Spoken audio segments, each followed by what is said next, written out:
high above Birmingham, Alabama, a cast-iron god stands on a mountain, Vulcan, the Roman god of fire and the forge. He holds a spear in one hand and looks down over a city that once believed fire would make it immortal. The statue was created for the 1904 World's Fair, a massive symbol meant to tell the world what Birmingham wanted to be.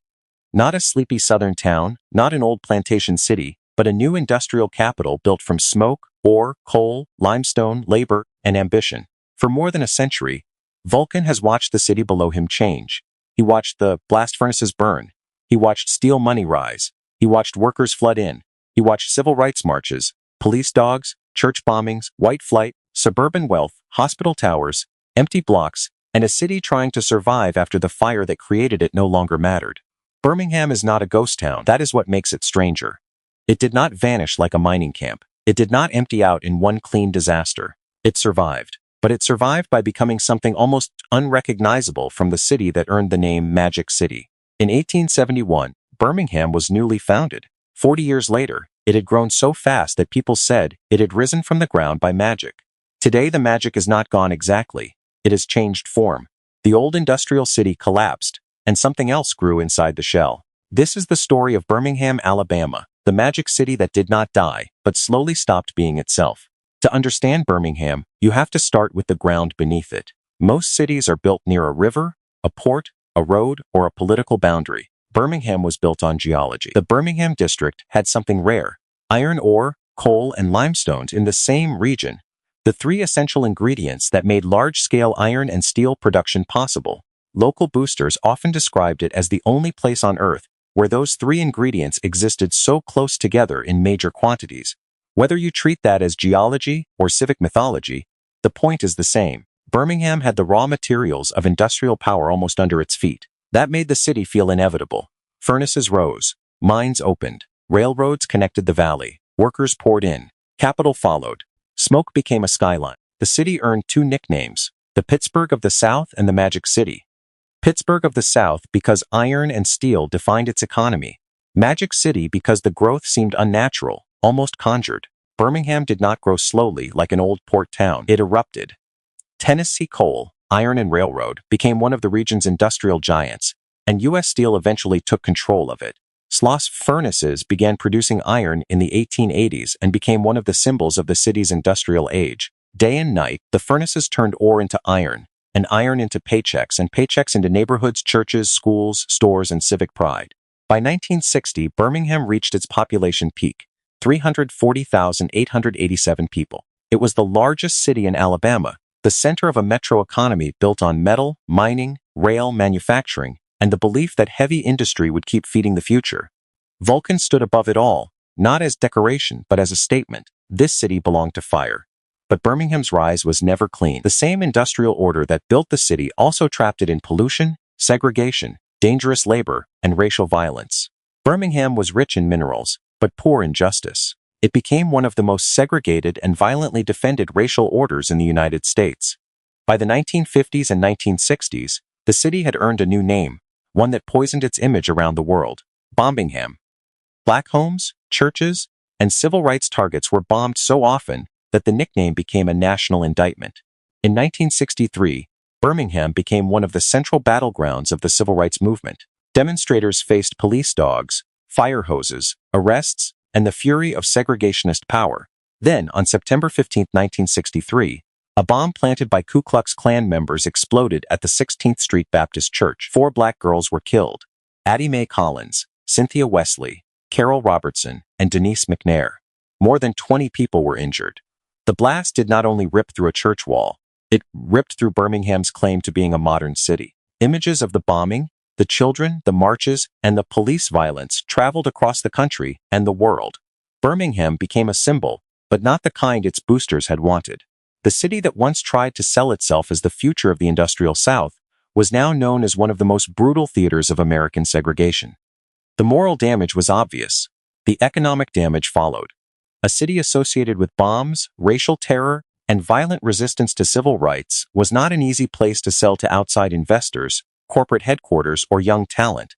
But race was only one wound. The second wound came from the economy that had built Birmingham in the first place. By the late 20th century, the old iron and steel model was weakening. Older blast furnaces faced rising costs, changing markets, environmental pressures, foreign competition, and the rise of more flexible modern steelmaking. Birmingham's heavy industrial core no longer looked like the future. It looked expensive, dirty, and old. Sloss furnaces stopped producing iron in 1971 after nearly 9 decades of operation. The site survived as a historic landmark and museum, but that only makes the symbolism sharper. The furnace did not disappear. It became an exhibit. The machine that powered the Magic City became something people tour on weekends. That is how industrial decline often begins. Not with a crater, but with a preserved ruin. A place once too hot to touch becomes a place where visitors take photographs. As industry weakened, Birmingham's population began to fall. From 340,887 in 1960, the city dropped to 207,033 in the 2020 census, a decline of more than 40%. But those people did not simply vanish from the region. Many moved outward, into suburbs like Hoover, Vestavia Hills, Homewood, and Mountain Brook. Some were following schools, safety, newer housing, and highways. Others were part of the white flight that reshaped American cities across the 20th century. The result was familiar and brutal. Wealth moved outward, tax base moved outward, new development moved outward. The city core was left carrying the costs of aging infrastructure, poverty, abandonment, and old industrial land, while much of the region's prosperity reorganized itself outside the city limits. This is why Birmingham is different from a place like Centralia or Rhyolite. It is not empty. It is not gone. It still has neighborhoods, universities, restaurants, hospitals, churches, music, history, and people fighting for its future. But the old city and the new region no longer match. The metro grew around the city, even as the city itself shrank. The suburbs became where much of the wealth collected. The old industrial neighborhoods were left with scars. Ensley, once tied deeply to the steel economy, became a symbol of what happens when a company town inside a city loses the company logic that sustained it. Empty lots appeared. Houses aged. Commercial corridors thinned out. Buildings that once served workers no longer had enough workers to serve. And yet, here is the twist. Birmingham did not collapse completely because another economy rose inside it. Medicine, education, research. The University of Alabama at Birmingham became the new giant. UAB is now Alabama's largest single employer, with more than 28,000 employees across its university and hospital entities, and an economic impact measured in the billions. The city that once forged iron now runs on hospitals, laboratories, medical training, research grants, and academic health care. That transformation saved Birmingham from becoming a true urban ruin, but it also changed the meaning of the city. The Magic City was born from fire and minerals. The modern city is increasingly built from medicine and knowledge. That is not failure. In many ways, it is survival. But survival is not the same as continuity. The Birmingham that Vulcan was built to celebrate was an iron city, a furnace city, a city that believed its destiny came from the ground. The Birmingham that survives now is something else, cleaner in some ways, more diversified in some ways, more hopeful in some ways, but also fractured, unequal, and haunted by the parts of itself that the new economy does not automatically heal. You can see this split in the landscape.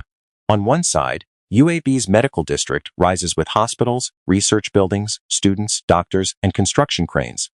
On another, Sloss Furnaces stands as a monumental reminder of the old industrial age. Beyond that, neighborhoods still wrestle with disinvestment, vacancy, poverty, and the long afterlife of segregation. Birmingham is not one story, it is 3 cities occupying the same map. The industrial city that burned, the civil rights city that bled, and the medical city trying to reinvent what remains. That is why calling Birmingham a collapsing city is too simple. It is not collapsing evenly. It is transforming unevenly. Parts of it are growing. Parts of it are thriving. Parts of it are still trying to crawl out of decisions made generations ago. The old magic did collapse. The old identity broke. The old promise that coal, iron ore, and limestone would guarantee prosperity forever turned out to be false. But the city did not stop breathing. It changed lungs. The question is whether the new Birmingham can save the places the old Birmingham left behind.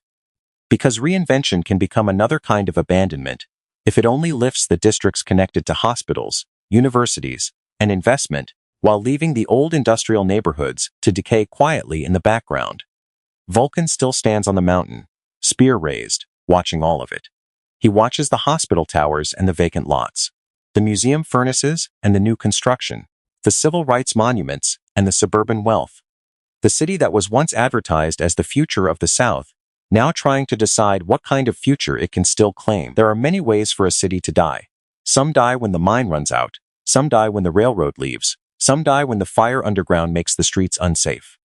Birmingham experienced a rarer kind of death. It did not die as a place. It died as an idea. The Magic City was built on the belief that industry could turn geology into destiny. That belief is gone. The furnaces are quiet, the old steel empire has faded. The workers who built that world are mostly gone. What remains is a city wearing the same name, under the same statue, trying to become something its founders would barely recognize. Maybe that is the true fate of most empires. They do not always collapse in a single spectacular moment. Sometimes they survive by shedding their old skin, abandoning parts of themselves, and pretending the continuity of the name means the continuity of the soul. Birmingham is still here. That matters.